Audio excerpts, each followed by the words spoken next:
It's my honor to be able to welcome everybody here. I'm the guest host for the debates in modern KALAM. I'm friends with many of you, and I hope to be friends with more of you later after the pandemic. And it's a great honor to have Richard Swinburne here. I wrote my dissertation on Richard longer ago than I care to remember, and we've been friends for a long time. I always look forward to going to England and being able to meet Richard there. And he said if we can work something out, maybe we can get him to Turkey after the pandemic. So we'll see. Without further ado, I'll just turn it over to Richard. I will say one thing. There's a handout in the chat. Everyone should have that handout. So make sure you open the handout in the chat. It's there for everybody if you don't have it already. And I'll remind people that it will be in the chat. If you have questions, just go ahead and put them in the chat. You might think of them as he's lecturing, so put them in the chat. And he's going to speak for about 30 minutes, and then we'll take the rest of the time for questions. Okay, Richard. Okay, well, thank you very much indeed for inviting me to give this lecture. I've disappeared from my screen now. Can you see me? Yes, we see you. No yeah. problem. Thank you for the invitation. What I'm going to give is my cumulative argument for the existence of God. I've been expounding this argument with very tiny variations, but insignificant ones, for about 40 years. And if you don't know it, here it is again. As I have just shown you, it's the simple version of it is available in Turkish, but not the more advanced version, which is called in English, The Existence of God.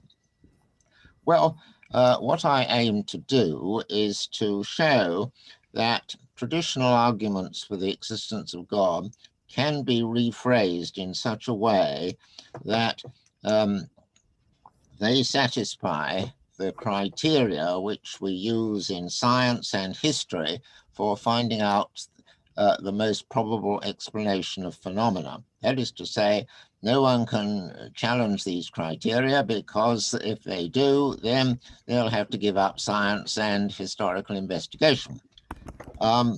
So what are these criteria? What are the criteria by which we judge a scientific explanation to be probably true, or a historical or forensic explanation to be probably true? Now, there are these two sorts of explanation. By a scientific one, we normally mean that we explain some phenomena by some initial state of affairs and some law of nature. For example, if we want to explain why some chunk of stuff expands when it's heated, then the answer would be it expands when it's heated because it's iron, initial condition, and because all iron expands when heated. That's a very simple picture, of course, but it is generally accepted that that's how science works in the more complicated cases. The laws are generalizations, and the initial condition is a statement of particular historical fact, and together they explain the thing to be explained. Only the steps in a complicated explanation in physics are very complicated steps.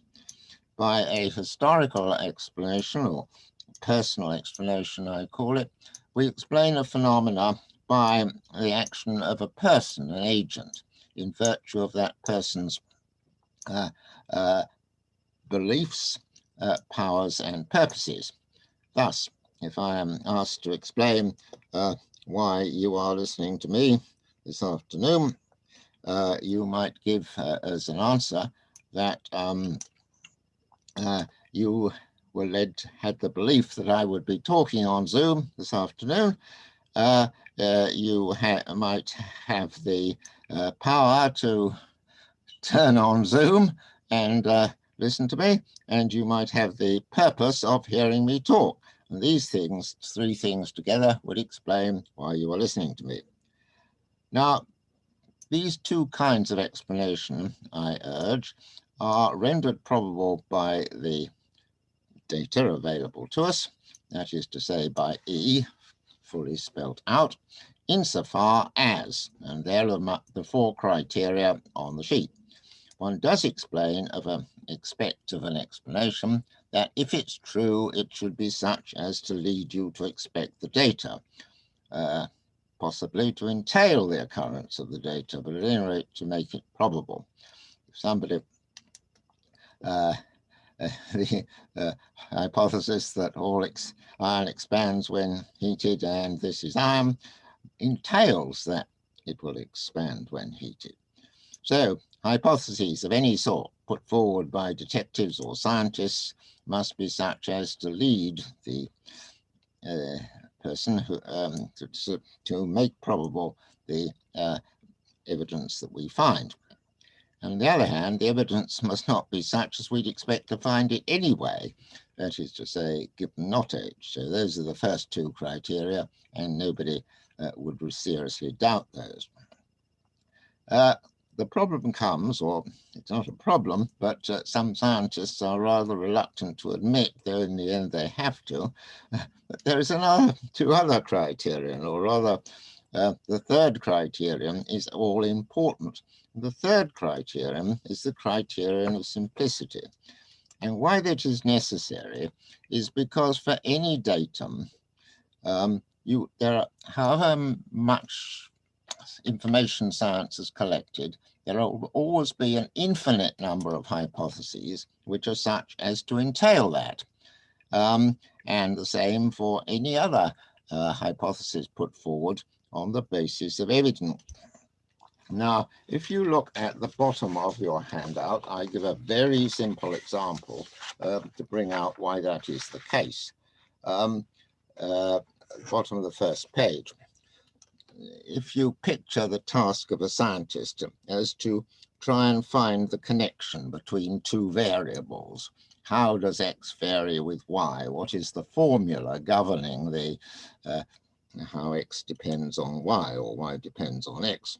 And suppose the data is that when X is 1, Y is 1, when X is 2, Y is 2, when X is 3, Y is 3, when X is 4, Y is 4, when X is 5, Y is 5, and when X is 6, Y is 6. And you're asked to, on the basis of this data, what is the most probable theory of the relation between them, which will allow you to predict future values of Y on the value of X that you might find. And of course, the obvious suggestion is that the formula is X equals Y, but there will be an infinite number of formulae which will entail just those data. And for example, as I state on the sheet, any hypothesis of such and such a form will also entail the data.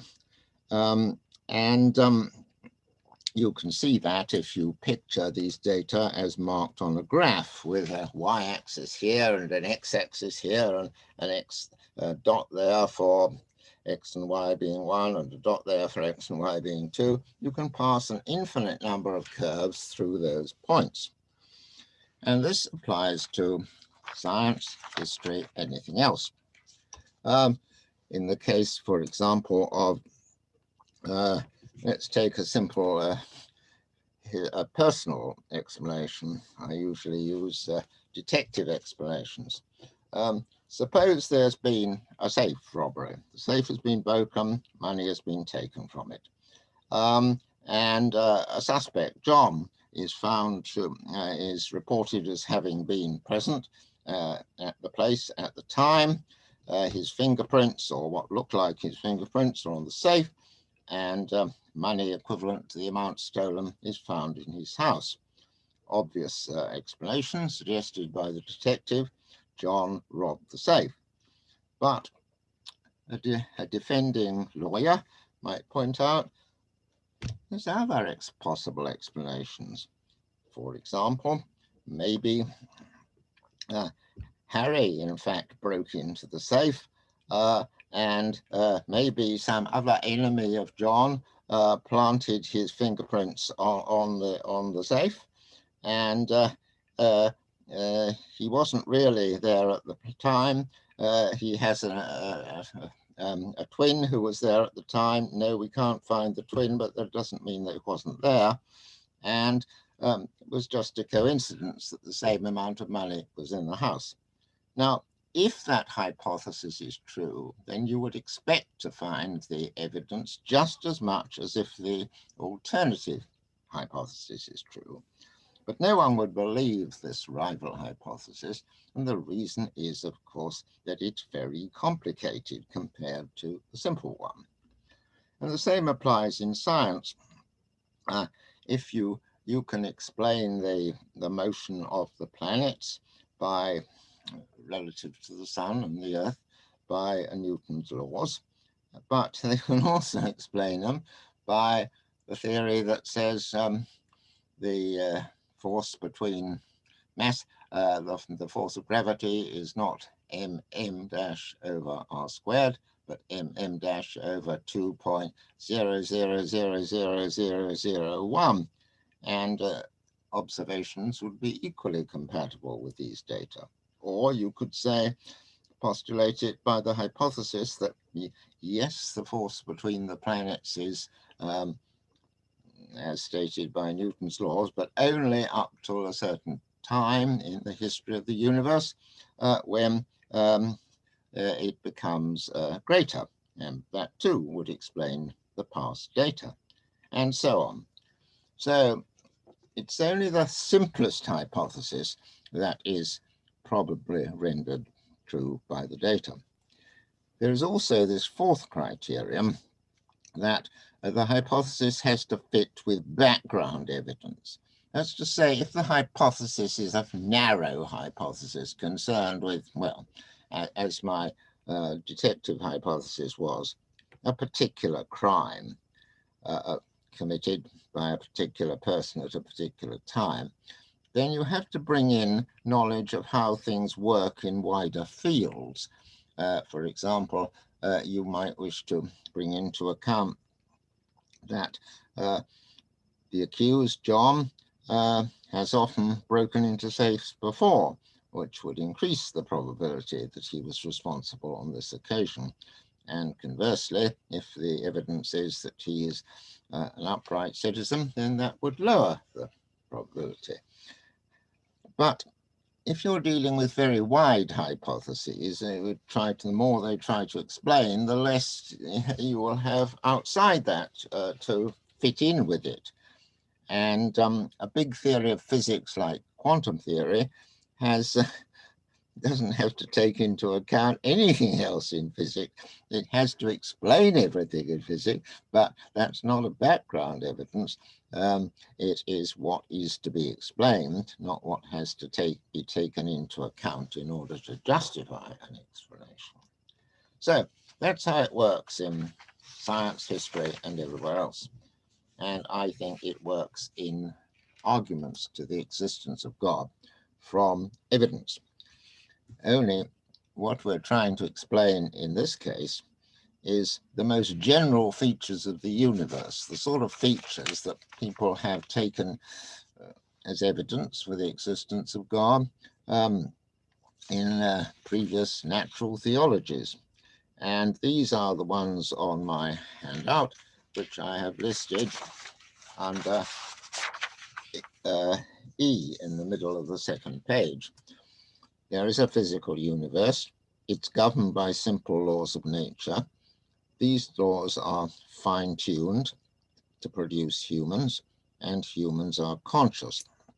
What I mean by the laws being simple, we'll come to in more detail if you want to ask questions, but quite clearly a law which says the force of gravity is inversely proportional to mm dash over r to the power 2 is much simpler than one which has many, many more terms in it, many more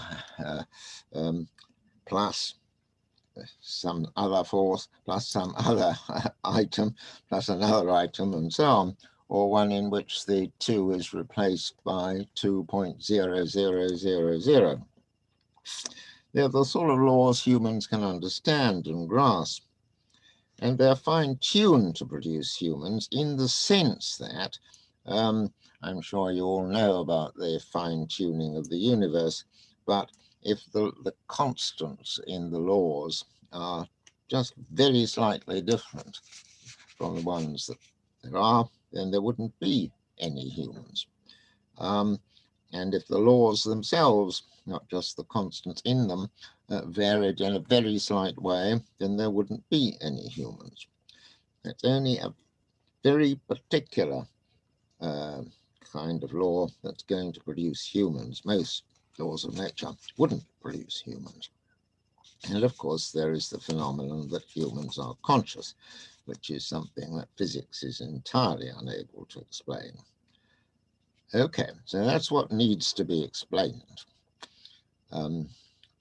It's a very general hypothesis. It has to explain all the things that other hypotheses explain, such as the success of science. And my hypothesis is that there is a God, H, is what explains it, because H is I'm going to argue, a very simple hypothesis. It's such that if it's true, you would expect to find these data. If it's false, you wouldn't expect to find these data. And there's no background evidence because the hypothesis is so big that it's got to take account of everything. Okay, so why is the hypothesis what makes it a simple hypothesis? So let's spell it out a bit. What is it to say there is a God? Well, on your handout, I've suggested it is, at any rate, minimally, to say there is an essentially everlasting, omnipotent person. Omnipotent, one to whose power there are 0 limits. And of course, 0 is a very simple number. If we postulated that there was a God in charge of the universe who could make a universe of 20 trillion parsecs in diameter, but not of 21 trillion parsecs in diameter, that would be complicated relative to the hypothesis of omnipotence. Essentially omnipotent in the sense that it's part of his identity that he's omnipotent. If he lost his omnipotence, he wouldn't be God. And essentially everlasting, that is to say, if you said he came into existence at such and such a date, but might only last until another such date, that would be more complicated because it would mention particular dates instead of 0 limits. And there's nothing else to God, as it were, nothing else that's built in. Everything else, I wish to suggest, follows from it. In particular, he's not subject to irrational influences. He is perfectly free. He can see anything. In virtue of his omnipotence, he can do anything, and there's nothing outside him that makes him do what he does, and that's the no irrational influences. Nor is his existence precarious. He is essentially what he is. And so everything is open to him. But with the qualification which will follow, it follows from his, I'm not going to explain everything in this paragraph, but I'll give you the main points and you can come back to particular questions. It follows from his omnipotence that he is omniscient. If you didn't know what the possibilities are, then he wouldn't be truly omnipotent. And so he must, if there are any truths about the natures of things, he will know them. And among the truths about the natures of things are whether actions are good or bad. It is surely a good thing obligatory thing, that we should keep our promises. The notion of a promise involves the notion of it's the sort of thing you must keep. I am therefore assuming rather quickly, but we can talk about it more fully, that the basic truths of morality are independent of the will of God. That is to say, God sees what is good and sees what is bad and only does what is good. And once he sees something to be good, then of course, to say that something is good is to say that is to have a reason for doing it. You couldn't believe that an action was good action and yet say, well, it doesn't matter whether or not I do it. To recognize something as good is to have a motivation to do it. And so God, in virtue of his omniscience, will see what is good and seek to do it. And being omnipotent, of course, he will be able to do it. But he won't do anything bad because he will see that it's bad. And to see that it's bad is to have a motive for not doing it. So, I wish to argue, he will inevitably do in any situation the best action, where there is a best, or an equal best action. That's to say, one of, say, two actions which are equal, as good as each other, but better than any other actions. But so often before God, being omnipotent, as not before us, there are an infinite number of possible actions, each better than the other. We are never in that situation. And the crucial one, for example, is suppose humans are a good thing, and I think they are, and I shall give you a reason or two in a moment why I think there are. But in that case, a good God will seek to produce humans. How many shall he produce? Well, if they're a good thing, however many he produces, wouldn't it be better if he produced more? So he can't produce. He can't do the best possible action because there isn't a best possible action. We are not in that sort of situation. But what that amounts to is the perfect goodness of God cannot consist in his doing the best possible action on each occasion. There may not be one, either because another one's equally best, or more often because there is no best. There is no best, no equal best. But he may do the best kind of action, and maybe it is a best kind of action to produce humans, even if he can't do the best action of that kind, because there is no one number of humans which would be the best number of humans to produce. Now, that is what I am suggesting is the hypothesis of the nature of God. And I wish to argue that it's simple because God is supposed to be a person. A person is a being, as we mentioned earlier, with powers to do things. God is the simplest sort of one because he's omnipotent. A person is something that lasts for a certain period, as anything does. But God is the simplest form of that because there are no limits to his lasting. And it follows from that, I have to some extent argued, but if you want to question any step in the argument, we can certainly go back to that. But it follows from that that he will have the traditional divine properties also of omniscience, perfect goodness, and anything else involved in the traditional properties of God. Now, that's a simple hypothesis, and yet, so the issue remains, okay, it's a very simple hypothesis, but is it such that you would expect E, that is the data I have listed, or are these things to be expected anyway? Well, if there is a God, he will seek to bring about good things. He will seek to bring about all kinds of good things. But humans, I suggest, have a unique kind of goodness, which nothing else in the universe has. Well, nothing else we know about. There may be persons on distant planets. And that their unique kind of goodness is that they, unlike God himself, have the power to choose between good and evil, and thereby to benefit or harm themselves and each other. And God does not have that power. He cannot do evil. Because in virtue of his omniscience, he will see what is good and inevitably do it. And yet, is it not good that there should be some beings who have a great deal less power than him, who can have this kind of goodness?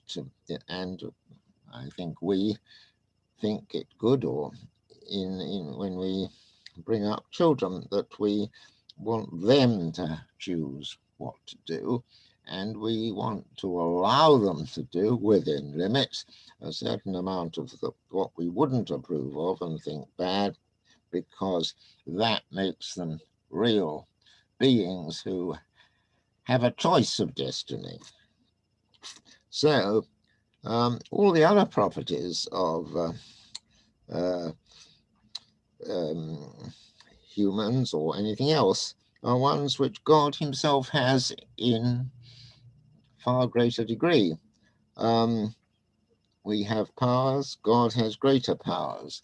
We are conscious, God is totally conscious, and so on. But the power to choose good or evil is not something God has, and it's not something any other creature with which we are familiar have.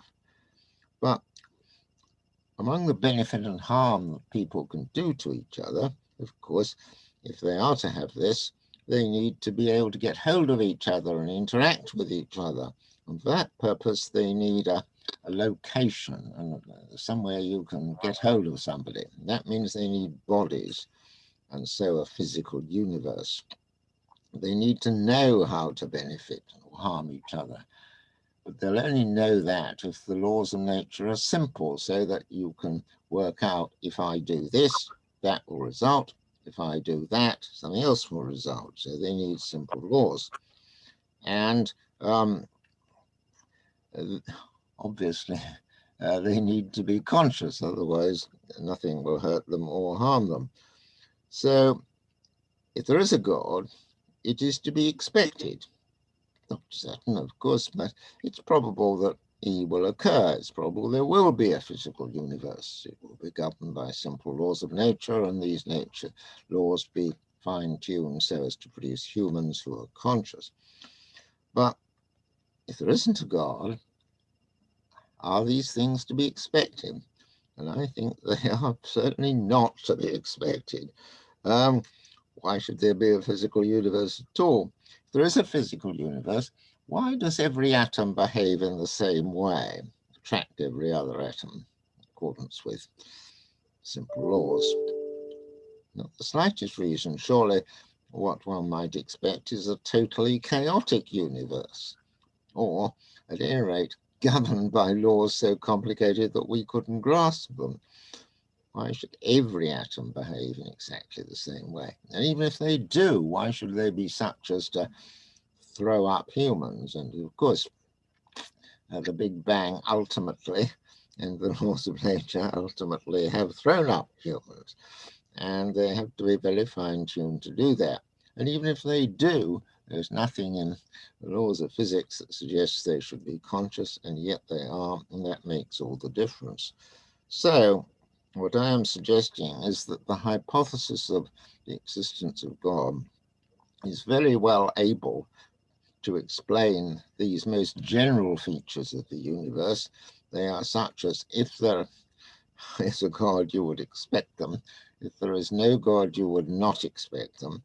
The hypothesis of God is a simple one, and there's no background evidence, because if you seek to explain everything, then there's no anything else that you have to take into account. Hence, that is my conclusion.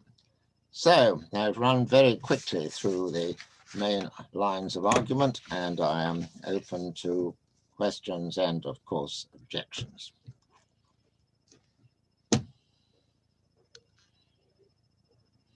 All yours. Kelly, you are on mic. Unmute. Kelly, we can't hear you. Kelly, Sorry. could you open your Thank you, mic? Richard. That was a really terrific summary. And if you haven't read his books, I highly recommend them. I'd say his book, The Existence of God, is the most important piece of natural theology for over a century. So everyone take a look at that.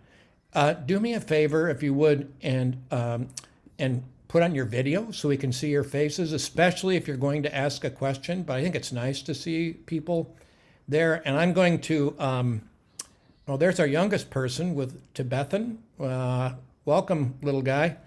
I think it's nice to see people's faces. Plus, I want to take some pictures of the conversation.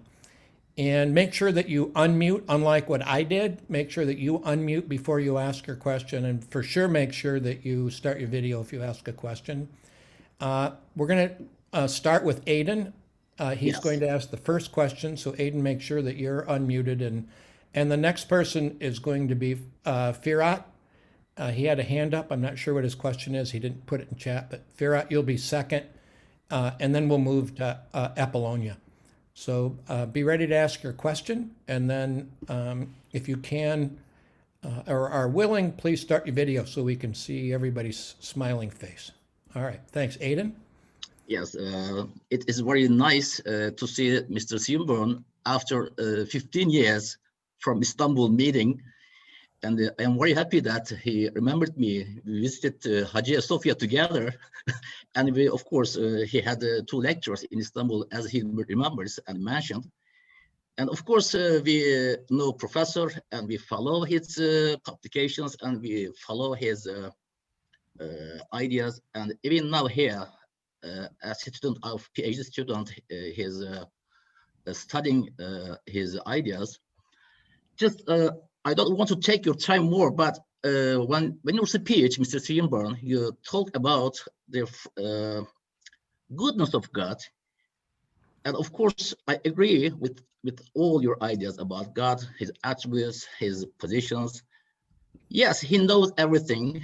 He can do everything, and he has power, of course. But just I want to ask you that his goodness is because of his attributes, he is voluntarily good or necessarily good? That's the question of my mind now. Well, he's necessarily good. It follows from his nature, and the steps are, if he is to be omnipotent, then he must know, in order to be able to do different things, he must know the natures of these different things. And among the natures of these things are whether they're good or not good. If he recognizes that they're good, now this is a doctrine called moral internalism. That is to say, if you recognize, to believe that something is good entails having a motivation to do it. It doesn't just consist in a motivation, but it entails a motivation.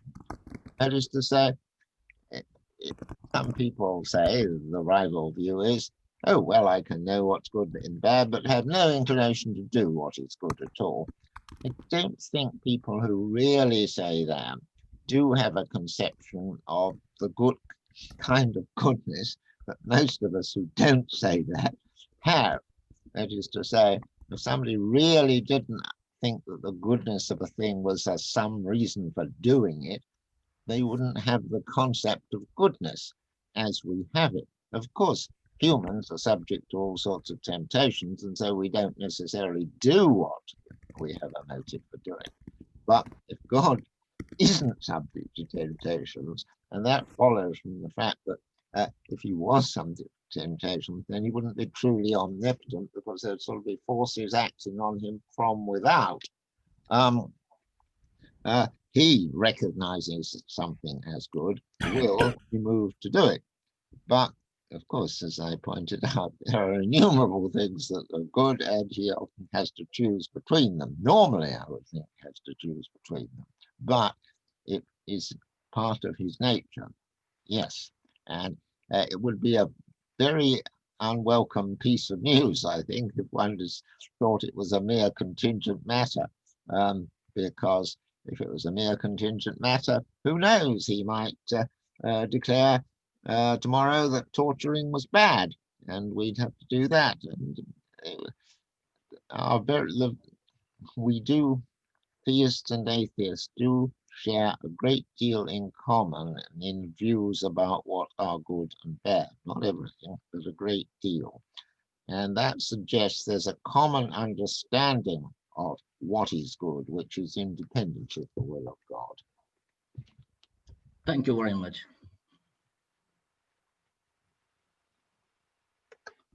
Firat, you're next.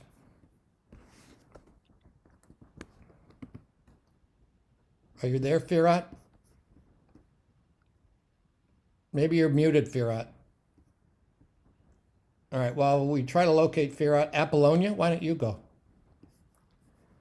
Hi, Dr. Swinburne. I have a question about the relationship between simple hypothesis and prior probability. I'm guessing the simpler hypothesis, the higher the prior probability. But would the argument still work if one says that one's priors on God is very, very low? So anyway, that was the question that I had. Yes. What is crucial is in comparing if the probability of there being a God is low, it doesn't matter so long as the probability of any other hypothesis is even lower. That is to say, all probabilities have to add to 1, of course, but the probability of any hypothesis compatible with the evidence are lower. And of course, I would think they are, because maybe very low probability that there's a God, but it's even lower probability to suppose there are 6 unpowerful gods, and so on. So yes, it's the relative probability that is crucial. All right, the next one is Adam Irmak. Are you there, Adam? Yes. Hello. Hello. Hi. Dr. Surman, I had a question on your cumulative arguments for the existence of God. Since your focus on a posteriori arguments for the existence of God, how do you evaluate the power of different arguments? For example, what makes religious experience arguments more powerful than design arguments? Well, I mean, I think they all add up, as it were. And so your question is, which of them give more probability and which of them give less? Yes. Well, it's a matter of how well each of them satisfies these criteria. I mean, the hypothesis is the same in each case, so it's a matter of how well each of them satisfies 1 and 2 of my criteria. If you take the religious experience one as opposed to the design one, firstly, how probable is it that if there is a God, there would be simple laws of nature, as opposed to how probable, if there is a God, would it be that people would have religious experiences of him? And under 2, how probable, if there is no God, that there would be simple laws of nature? Not at all, I think. How probable is it that if there's no God, there would be religious experiences? Well, I would think that I would think there is still quite a chance there might be religious experiences, even if there is no God. I mean, given that this is the other things, that there are humans and that there are simple laws and so on. Yeah, people imagine all sorts of things. Whereas, so I would give less force to that, but I think it's absolutely crucial at last stage of the arguments, in the sense that once one's got all these very general arguments, even if somebody at that point, I wish to argue, at any rate, it's as probable as not that there's a God. I think it's rather more probable than that, but surely somebody's going to admit that once I've produced what I've called my four main pieces of evidence, surely they make it as probable as not that there is a God. In that case, if someone has an experience apparently of God, then they ought to believe it, because the rules for taking apparent experiences at their face value is that one, I think, should always take apparent experiences at their face value in the absence of counter evidence. You think you've seen an elephant in the garden, you ought to believe you've seen an elephant in the garden unless you've got counter evidence. And of course you have got counter evidence, because you don't usually find, elephants don't live in gardens. But unless you've got evidence against the existence of God, then I think that religious experience is to be taken at face value, and therefore makes it more probable than not that there is a God. Now, of course, I haven't mentioned, simply for reasons of time, arguments against the existence of God, and the most well-known is the argument from evil. But that also has to be put into the equations. If that were to be the case, that makes it very improbable that there would be a God, then that will lower the total probability significantly. But given that, given that doesn't happen, it doesn't lower the total probability significantly, then religious experience is going to be the final piece of evidence. That's the way I see it. But nothing very much turns on whether I'm right about that. This is just a matter of comparative force of things. But you see, religious experience is only going to happen once you've got humans and the simple laws of nature and humans and their conscious.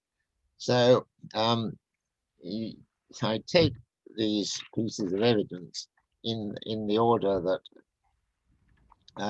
first you assume there is no evidence, and then there's the physical universe, so you ask how much that increases the probability, and then you take into account that it's governed by simple laws of nature, and then you ask how much that. So you have to work up to adding bits like that. And it's only when you've got humans who have experiences at all that the question arises, given that you have humans who have experiences at all, how probable is it that they will have religious experiences? Well, I think it is a great deal more probable that they'll have them than they were if there's a God than if there isn't, but it is more significantly more probable, but I don't think it's overwhelmingly probable, because, well, people do deceive themselves a bit sometimes. We know that. Thank you so much. Nazif, you're up next. And can I ask everyone again to turn on their videos, because I'd like to take some pictures. Nekmatin Tan, I don't know how you pronounce that, but you're my only black screen on this, so it'd be great if we could get everybody with their videos on for a little bit. Let me take some pictures, and then you can disappear for a little bit. Nazif, you're next. Yes. Hi, everybody, and thanks, Dr. Swinburne, for this nice and dense presentation. My question is about the link between omniscience and omnipotence. You derived omniscience from omnipotence. It seems like via a conceptual analysis. But isn't it possible that we can consider the following scenario? The omnipotent being may come to know what is possible and impossible by bringing about the possible cases and by being unable to create impossible cases. So then it would be just after the task he can understand what is possible and what is impossible. Don't we need something extra to support for the omniscience thesis? You appeal to the design features in the world, and can we use these design features indeed also for arguing for the omniscient aspect of God? What do you think about it? Well, there may be additional arguments, but what I was arguing is that it follows from omnipotence. In order to be omnipotent, an agent must be able to do anything, and he wouldn't be truly omnipotent unless he knew what he could do. Otherwise, there might be things that he could do he didn't know about. And then he wouldn't be truly omnipotent because he wouldn't know that he could do them. And given that, first, he's got to know what are all the future possibilities of things, all the possible ways the world might develop. And in order to do that, he has to know how the world has been in the past, because we can always describe future events in terms of the past. That is to say, God needs to know that there have only been 2 world wars, because if he doesn't know that, he may attempt to produce a 2nd world war, and he won't be able to do that because it's already happened. So he has to know all the past as well. And also, of course, he has to know all the necessary truths, or analytic truths about the nature of things, all that's involved in something having a certain property. Because if he doesn't know that, then he may try and make the thing without that property, and he can't do that because it's the nature of the thing otherwise. So he's got to know all necessary truths as well. So he's got to have all that beforehand.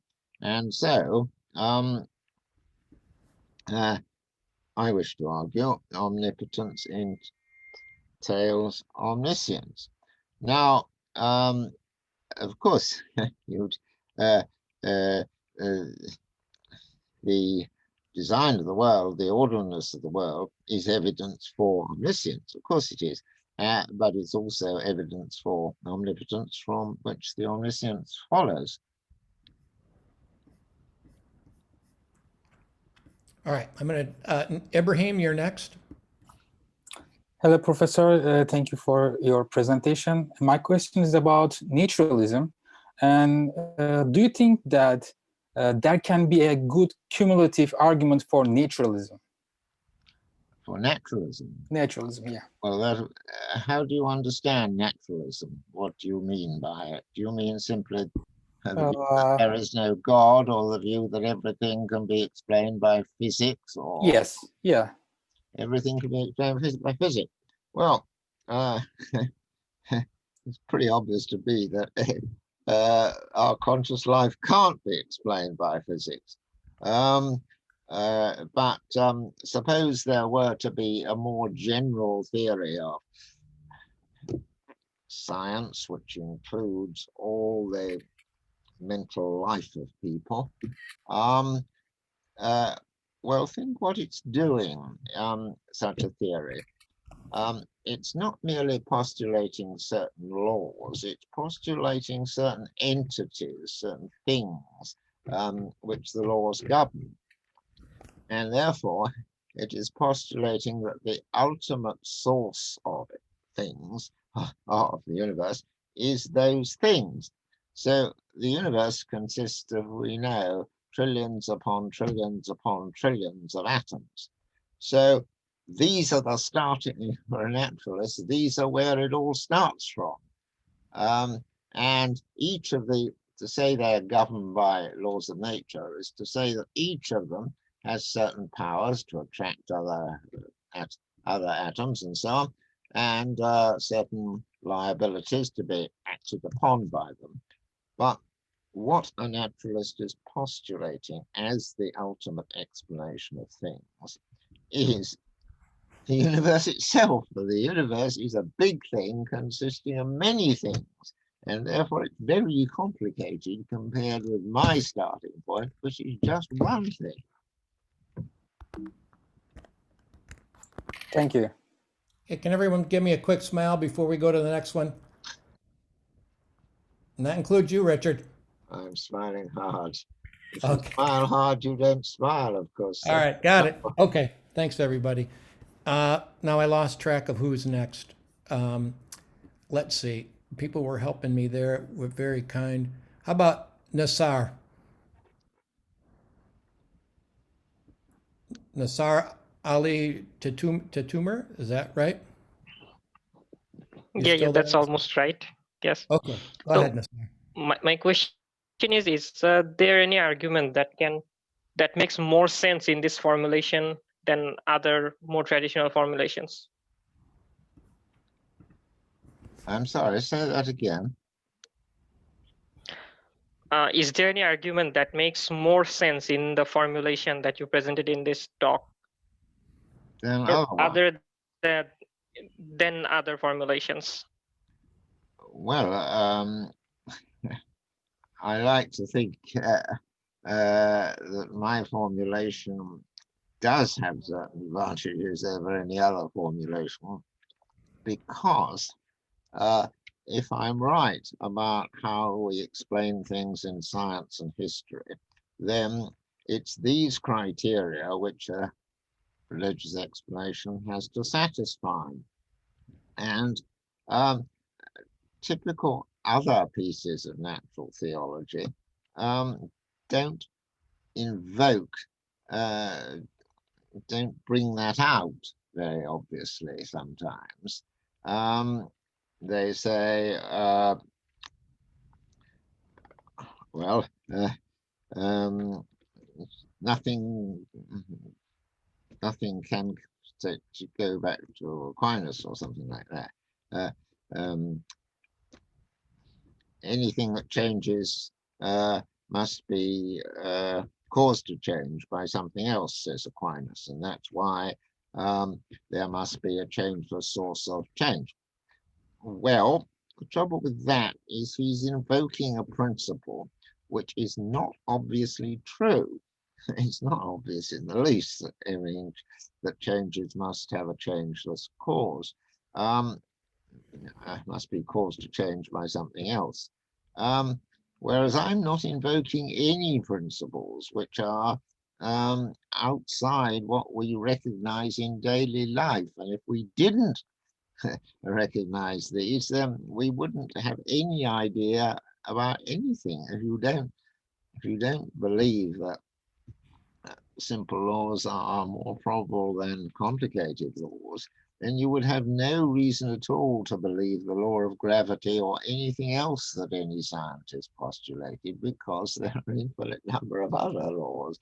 So I'm invoking principles which, if we drop them, we wouldn't have any knowledge of the world at all.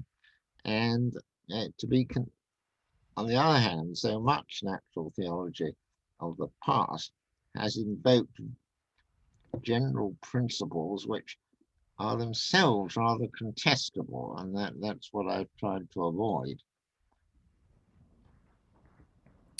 All right, let's move to Yasin.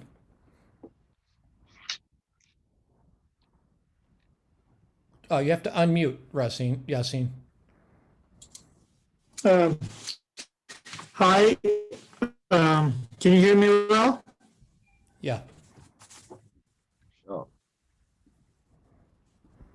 Okay. Thank you very much for this presentation, Dr. Swinburne. I have a minor question. So this is a cumulative argument, and what we expect is like one case is supported by many different premises. So do you think there's a special connection between these arguments, or did you pick them with a criteria in mind? So what I actually want to bring for it open to be refuted by many other arguments that could falsify the conclusion. Thank you. I think we lost it there. Do you have the main idea, Richard, or should we try again? I'm not quite certain I have got the main idea, Yeah. I'm afraid. I think he's asking, well, I'm sorry, could you say that again? I apologize. You had a bad connection, Yassine, so Yeah. just try again and we'll see if it's better. We So- may have so- to type it out. Oh, yeah. Okay, what I want to ask is simply the number of arguments you considered to put together for this cumulative case. Is it somehow arbitrary, or do you think there's a central theme that brings these together? Yes. This is my four things under E, is it? That there is a physical universe, that it's governed by simple laws of nature. These laws of nature are fine-tuned, and humans are conscious. You'll notice that every one of them has been used as a premise of a separate argument in the past. There's nothing new there. There are arguments from laws of nature, arguments from fine-tuning, arguments from consciousness, and so on. I mean, one reason why they're there is because other people have used them, but that's not, of course, the only one.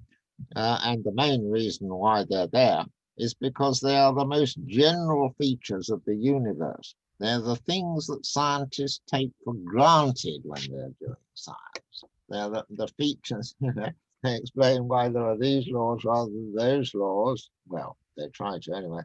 But not why there are laws at all. They explain why what the consequences of fine-tuning, but they don't explain why there should be fine-tuning, and so on. This is the background. I mean, science is done against a background of assumptions about very generally about how the universe works. And I stated what I see to be the most general features of the universe, that it's got physical things in it, and that these physical things aren't random. We can codify how they behave. When you codify the form of them, then you find that they are such as to throw up humans. We all know that if the law of if the gravitational constant was a lot bigger, then, or just a bit bigger, just a bit bigger, then there wouldn't be any humans, because matter would have collapsed so quickly on itself that there wouldn't be any room for bodies. It would all be clumps of stuff together. And if it was a little weaker, matter would separate apart, so it wouldn't stick together into bodies. This is a very general feature. The consciousness of humans is a very general feature. Not only of humans, of course, animals as well. It's the generality of these features that too big, as I've written somewhere, too big for science to explain, that leads me to put them forward. But of course, I'm very happy with other more detailed arguments from other narrower features. And we've mentioned the argument from religious experience, and there are others. For example, the argument from humans having moral awareness, not from the existence of moral truths, but from humans being aware of human moral truths, and so on. But these are the most general ones, and I think these are the ones which have most force. You know, somebody's done this, I think, but it'd be worth somebody working this out. But Plantinga, who's not usually a friend of theistic arguments, wrote a couple dozen or so theistic arguments, and he looks at other things that people have not really explored all that well. And there's a book where people develop the arguments. Anyway, there's lots of other things that could go into the argument, and I recommend, if you haven't seen it, looking at Plantinga's argument. I can send a copy to everybody if you want, Yes, or I have in my next session. that is, you can divide those arguments into two groups, Plantinga's argument, those that appeal to contingent features of things and those that appeal to necessary truths. And Plantinga is pretty keen on necessary truths. The necessary truths of mathematics, the necessary truths of valid arguments, and so on, he appeals to. And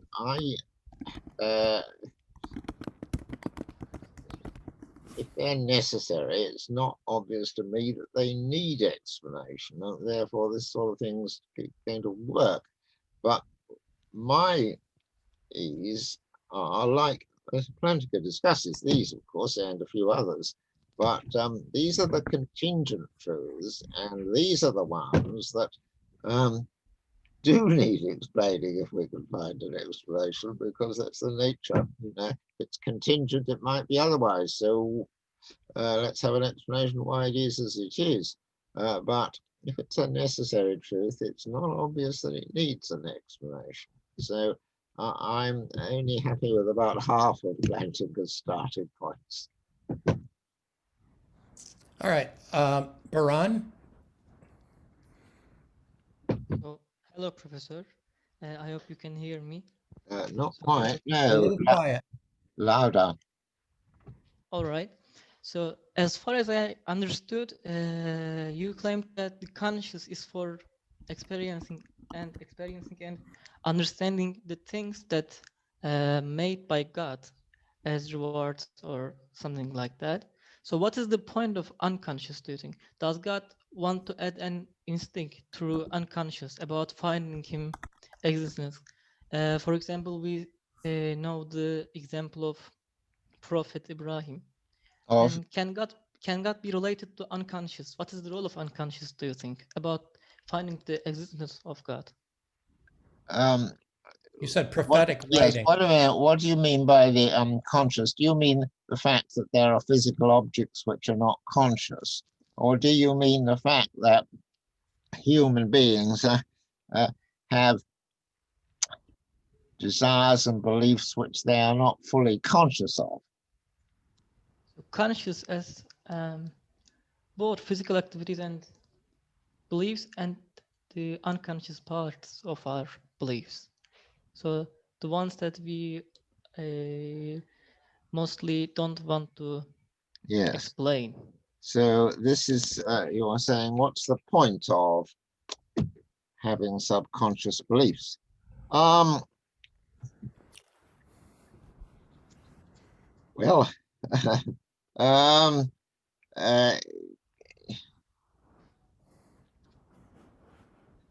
you could, of course, God could, of course, have made every human being fully rational from the start. But in all of these matters, it's a good thing that humans shall have choices of whether to force themselves to be rational or to allow themselves to be irrational, or whether to help other people to be fully rational, and so on. And helping each other to have a good mental life is a great blessing that it's a great blessing, firstly, that we can try and take ourselves in hand and bring our subconscious to consciousness. We have a choice of the extent to which we are rational, but of course we don't have a full choice of this matter. Some of us, as a result of our upbringing and genes, need help in these matters. And it's a great blessing for us that we can help each other to rationality. And that can only be so if we're a bit irrational to start with. Just as it's good for us to be able to help people physically, the sick to be well, the lame to walk, it's good if we can help other people with their knowledge to understand things, and it's good if we can help other people to sort out their characters. Think how awful the world would be if we couldn't do anything for other people in any great depth. And I think that's the point. The point of the subconscious in this way is to be brought to consciousness. And this is something that we can help other people with, and so get very close to them. Thank you, Professor. All right, thank you. Mehmet has a question, and Mehmet is our Grace's host. We turn to you, Mehmet. Yeah, I hear you. There Thank you you, Richard. I also want to ask about naturalism.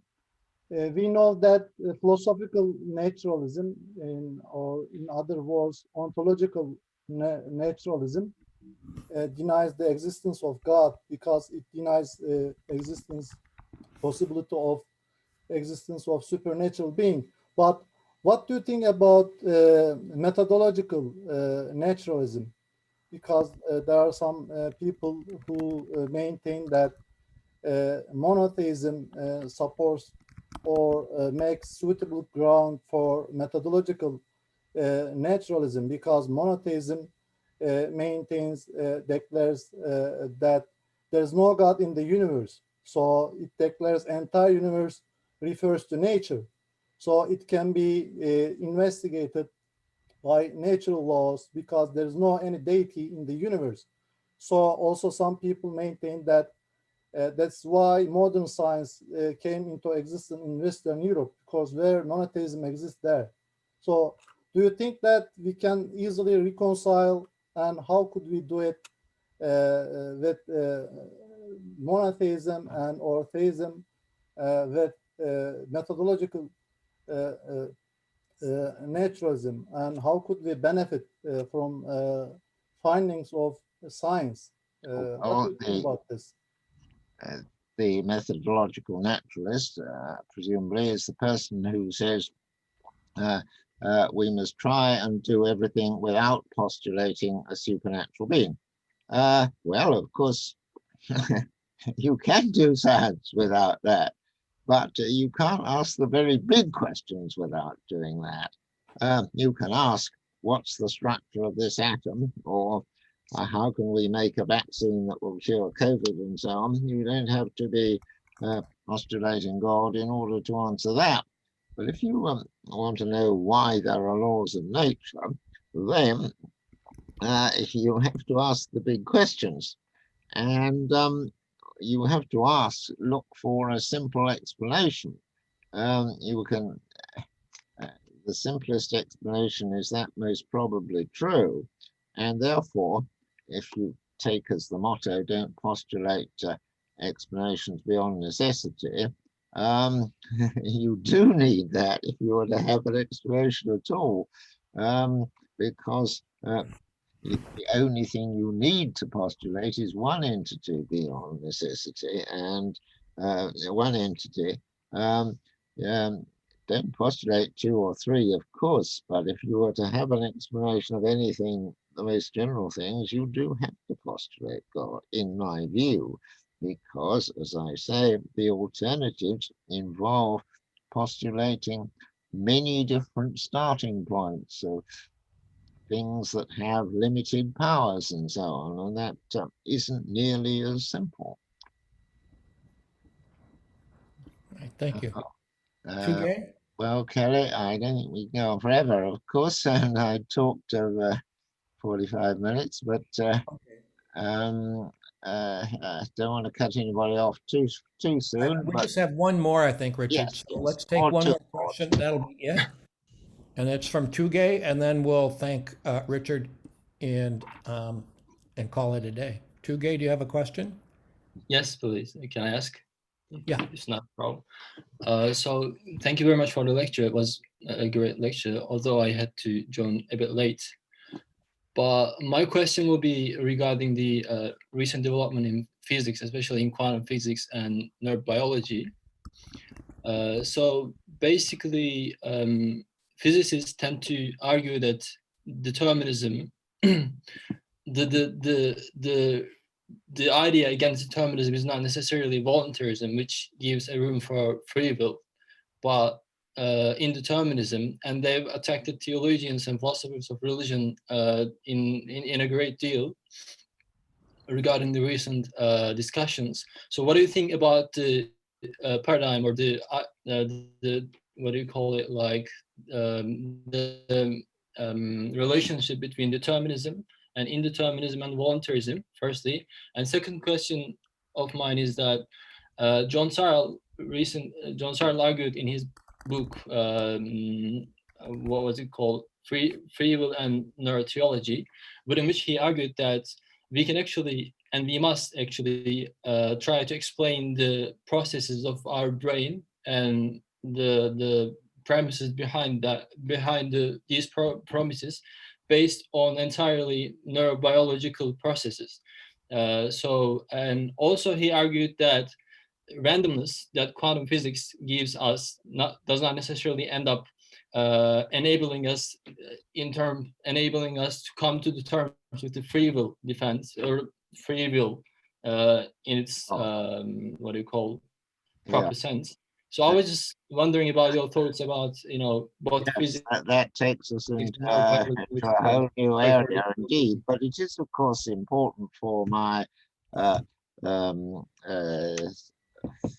for the hypothesis that if there was a God, he would make human beings, because the value of human beings, I have argued, consists in their having free will and the power to choose between good and evil.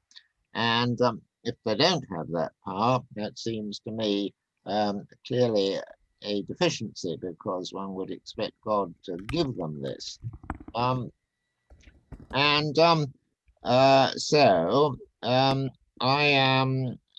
So I will have to defend the view that humans have free will, and by that I mean incompatibilist, incompatible with determinism free will. That is to say, I don't think a free will would be worth having if it were involved, and some people want to say that they're free just because nobody is twisting their arm to do something. But I think they are only free if they have a power to choose independent of all the forces which act upon them, including the goings on in the brain.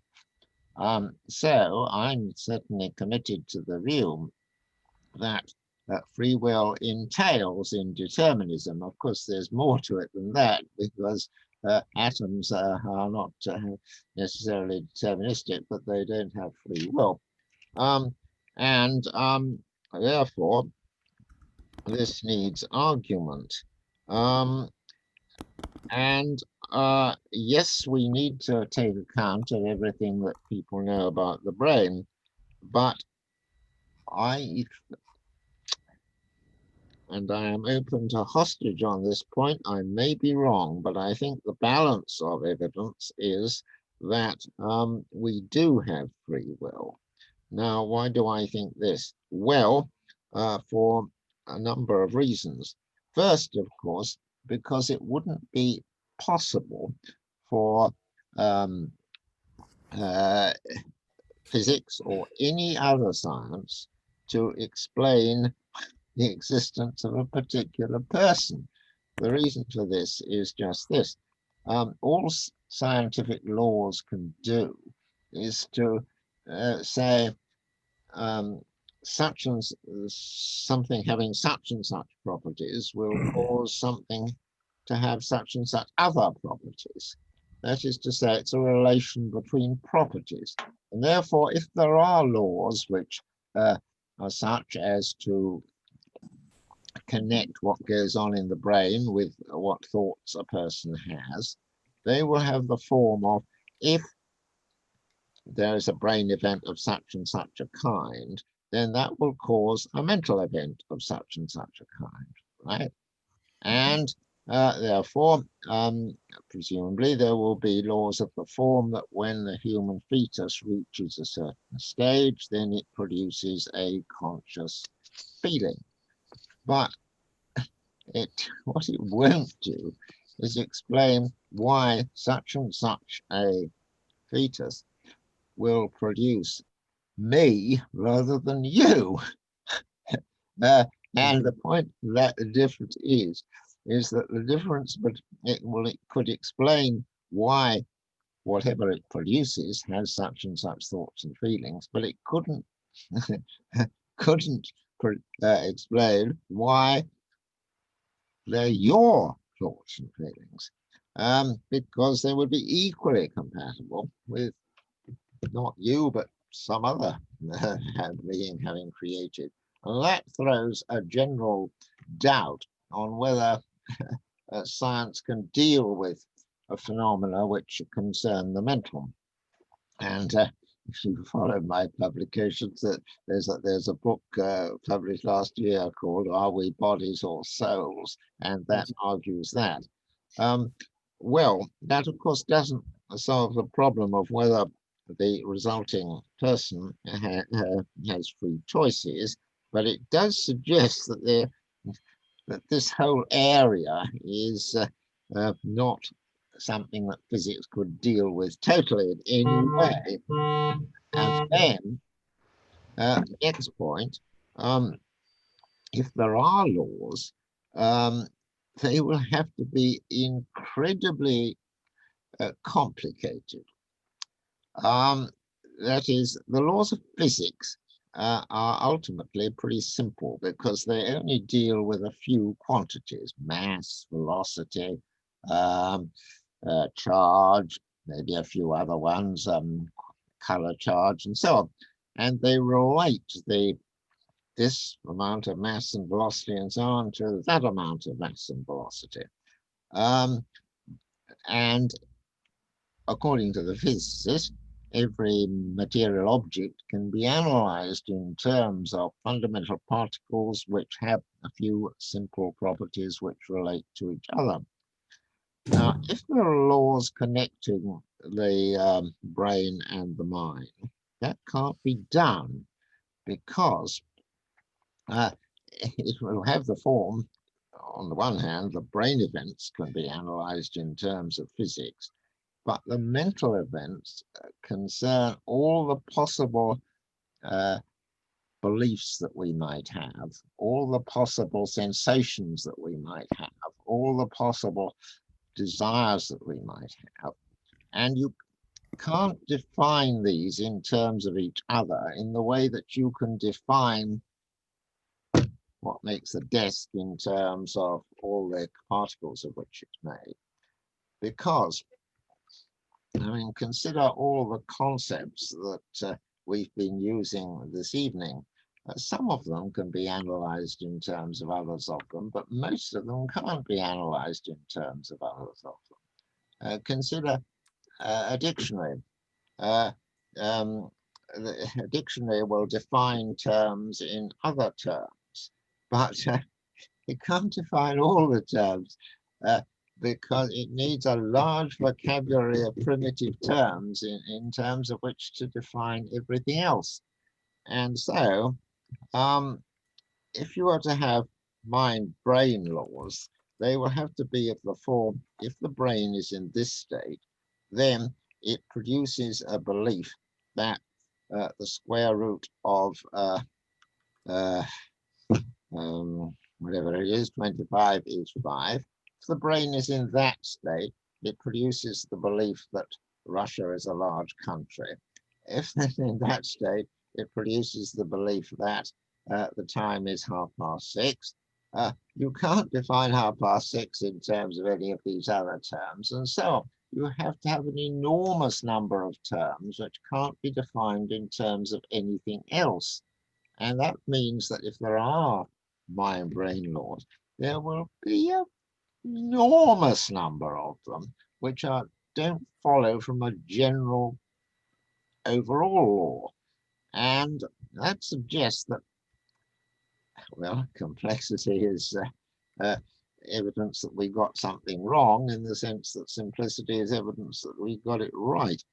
And I think the fact that it would be almost impossible to write down such a system, and everybody's brain's different from everybody else's, so you would only learn about one of these laws from studying a particular brain, and therefore wouldn't know whether it applied anywhere else. All this suggests, first, that there are some things in this area that science can't possibly deal with. There's you as opposed to me, and a lot of things in this area that there couldn't be enough evidence to establish a general law, because there would only be, you'd only find instances of the law in one person at one time.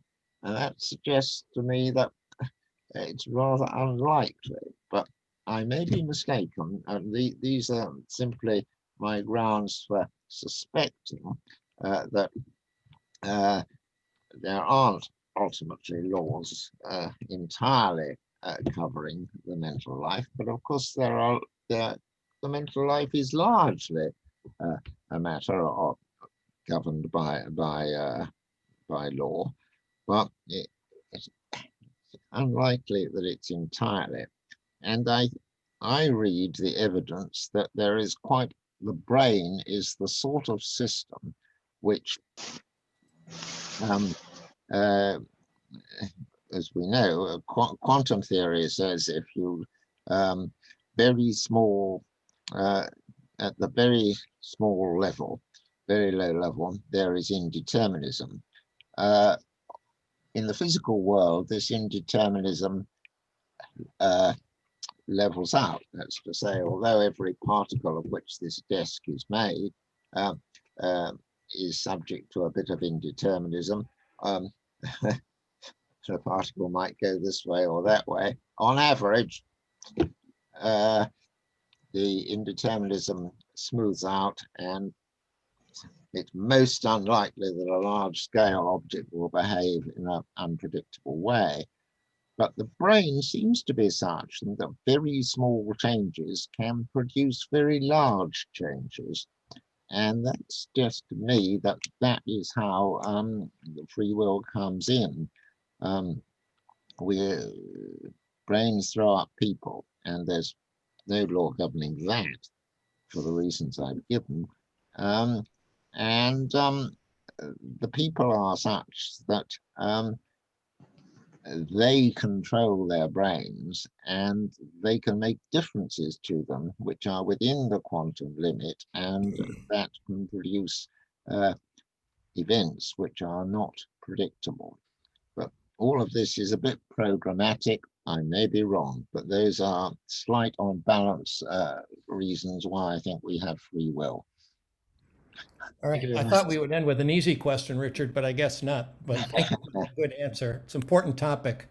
Hey, can everyone do me a favor as we bring this to a close? Will everyone put their video back on, and will everyone unmute for a second? Everyone do that quickly.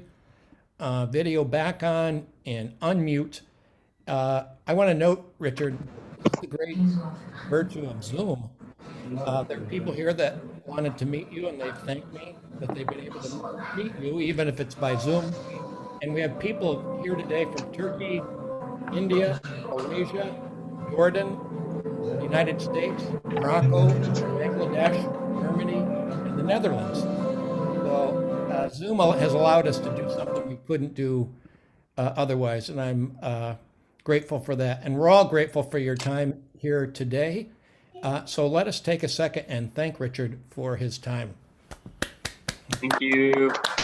Thank you so much. Wait, keep clapping. I gotta take a clap. Teşekkür. Teşekkürler. Okay. Thank you very much, Richard, and thank you everyone else for attending. Thank you. Thank you. Thank you. Are we good, Mehmet? Thank you, Professor. Thank you to my host. And thank you, Richard. Thank you, Kelly, for convincing Richard. And hope we are going to continue to organize these events. And we are waiting, and we also want to thank you to all attenders. And see you next meeting. Can I ask one favor? Can Sure. all the women stay, and then Mehmet and I will stay? I want to talk, Mehmet and I want to have just a quick meeting with the women who are on here. So everyone else can leave. Goodbye, men. And all the women, please stay on. Well, thank you. Thank you, Richard. Thank you, Richard.